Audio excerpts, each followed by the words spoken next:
What is CHED Memorandum Order Number 1, 2015? Ang layunin or focus ng CHED Memorandum Order Number 1, 2015 is para gawing patas ang edukasyon sa college para sa lahat, magpababae man o lalaking estudyante, at magkaroon ng gender equality sa paaralan both public and private.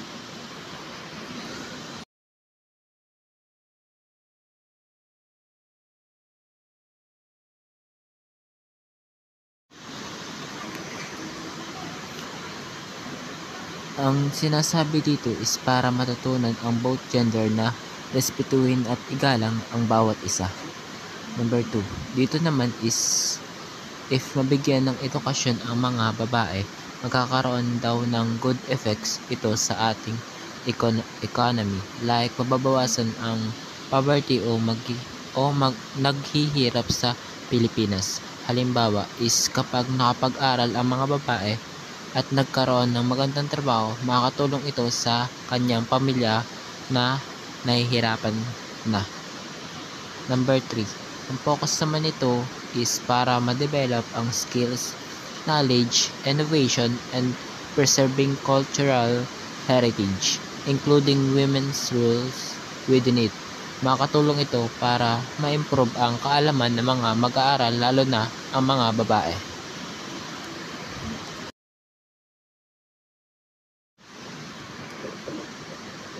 Ang CHED and HIES daw is sila ang mga dapat sumunod sa order na kailangan daw nilang magtatag ng mga sistema para maipatupad ang Gender and Development o GAD para magkaroon ng pantay na pagtrato sa bawat kasarian. Halimbawa nito is ang GAD o ang Gender and Development Focal Point System o GFPS. Sila yung nakafocus sa mga program tungkol sa gender equality. Dapat isama ang gender perspective o pantay na pagtingin sa babae at lalaki. So these are the terms that were defined in the CHED Memorandum Number 1 Series of 2015, Gender and Development, a transformative approach that promotes equity, participation, and human rights, challenging traditional gender roles. Gender and development is applied in various sectors including education, healthcare, economic development, and governance. It considers how social, economic, and cultural factors influence gender roles and relationships, impacting the development outcomes. It seeks to address gender disparities and inequalities and promote women's participation and leadership. It also enhances the gender sensitive policies and programs and promotes inclusive and equitable development. Next is Gender and Development Research Center, a hub for gender-related materials and research, often located in universities.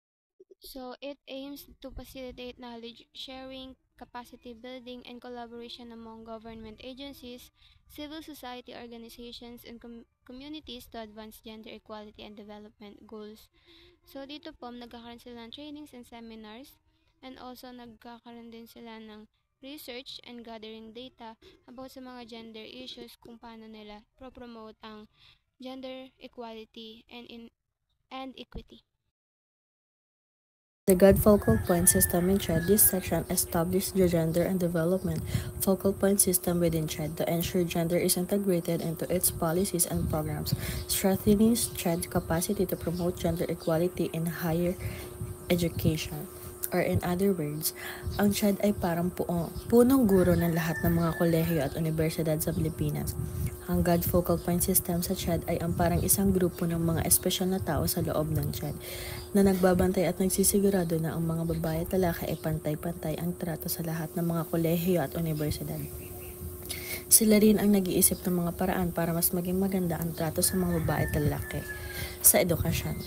Ang halimbawa po natin dito is kung may isang kolehiyo na mas pinapaboran ang mga lalaki kaysa sa mga babae at sa pagkuha ng scholarship, ang GAD Focal Point System sa CHED ay tutulong para maging pantay ang oportunidad sa lahat. Ang maaari po nitong maging ampag sa lipunan ay sa pamamagitan nito mas marami babae makakapag-aral at magkakaroon ng magandang trabaho. Mas magiging maayos ang ating lipunan kung lahat ay magiging pantay sa pagkakataon at especially po kung lahat ay magiging pantay ang tingin sa buong sa lahat ng aspeto ng sa buhay ng tao. God Focal Point System of HEIs or Higher Education Institution. This part mandates higher education institutions to establish their own God Focal Point System, providing guidance for its structure and functions to promote gender equality among students, faculty, and staff, and to integrate gender perspective into curriculum and research. Paliwanag po natin sa madaling salita dito. Ang mga HEI or the Higher Education Institution ay ang mga kolehiyo at universidad ang God Focal Point System. Sa mga kolehiyo at universidad ay parang grupo rin ng mga tao sa loob ng paaralan na nagbabantay na pantay ang trato sa mga babae at lalaki. Sila ang nag-iisip ng mga proyekto at programa para mas maging maganda ang trato sa lahat at para walang maiiwan. Halimbawa po, kung may isang universidad na walang palikuran para sa mga babaeng buntis o nagpapasuso, if ever po na meron doong mga teenage mom na nagpapatuloy pa rin po sa kanilang pag-aaral, ang God Focal Point System, sila po ang tutulong para magkaroon nito o kaya sila po ang unang magsasagawa para magkaroon at mapatayo ito. At halimbawa, kung may libro naman po sa library na nagsasabi na mas magaling ang mga lalaki kaysa sa babae, sila ay maghahanap ng paraan para palitan ito ng mga librong nagpapakinta na sa lahat ng bagay ay pantay-pantay ang mga babae at lalaki. At kung sasabihin po natin sa madaling salita, ang pagkakaiba ng dalawang sistema ay nagkasalalay sa kanilang mga tungkulin at saklaw. Ang CHED ay mas malawak na saklaw at tungkulin habang ang mga HEI or the Higher Education Institution ay may mas tiyak na saklaw at tungkulin sa loob ng kanilang mga institusyon. Yun lang po. Salamat. Curriculum development, a planned, thoughtful, and deliberate course of actions that ultimately enhance the quality and impact of the learning experiences for students. Curriculum development is a systematic process of creating, designing, and organizing educational experiences to meet the needs of learners and achieve specific learning outcomes. It involves the comprehensive analysis of various factors, including educational goals, student characteristics, and societal needs and available resources, to create a coherent and effective plan for instruction. Curriculum development encompasses the selection of content, the organization of learning activities, the development of assessment strategies, and the ongoing evaluation and revision of the curriculum. Effective curriculum development requires collaboration among educators, subject matter experts, administrators, and other stakeholders to ensure that the curriculum relevant, engaging, and aligned with educational standards. The ultimate goal of curriculum development is to enhance student learning and prepare them to be success in their future endeavors by providing them with the knowledge, skills, and attitude necessary to thrive in the engaging world. A Gender Responsive Extension Program, or GREP, is a community outreach initiative that promotes gender equality by addressing gender-based barriers, recognizing gender differences, and ensuring equitable access to services and opportunities for all, regardless of gender.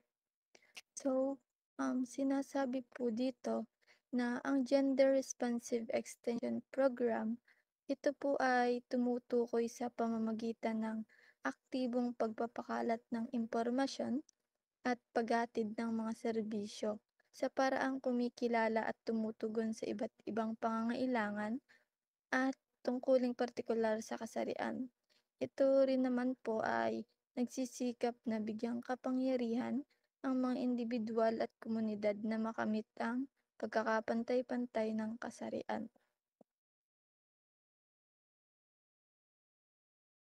Next one naman po is a gender-responsive research program. Integrates gender considerations and gender equality principles into all phases of the research process, from design to implementation and evaluation. It moves beyond simply acknowledging gender differences to actively address existing gender inequalities by understanding their impact on people's lived experiences and ensuring research activities lead to more equitable outcomes for women, men, and gender diverse individuals. So, sinasabi po dito na ang gender responsive research program involved dito ang sistematikong pagtatanong upang maunawaan ang mga hindi pagkakapantay-pantay, hamon at pangangailangan na nakabatay sa kasarian sa loob ng isang komunidad. Ito rin naman po ay naglalayong makabuo ng kaalaman at ipaalam ang mga patakaran at programa para sa empowerment at inclusive growth. Base po sa aking pagkakaintindi, hinihiling po sa mga higher education institution na ang aktibong itaguyod ang pagkapantay-pantay ng mga kasarian at women's empowerment sa kanilang mga programa ng serbisyo sa komunidad, na tinitiyak na ang mga pagsisikap na ito ay nakaayon sa pangkalahatang mga layunin at pagpapahalaga ng institusyon. The next po is, ang GRC ay isang organisasyon para sa pagpapamahala ng pagpapanatili ng pagsunod sa regulasyon habang tinutugunan ang mga layunin nito. Ang God Focal Point System ay isang grupo ng mga tao sa gobyerno or government na naglalayag na pabilisin at palawakin ang gender mainstreaming. The Commission in Bank is the policymaking and the highest decision-making body of Commission on Higher Education or CHED in the Philippines. Composed of the CHED chairperson and commissioner, it's convenes as a collegial body to formulate plans, policies, and strategies for the country and the higher education system. Yun lamang po, and thank you.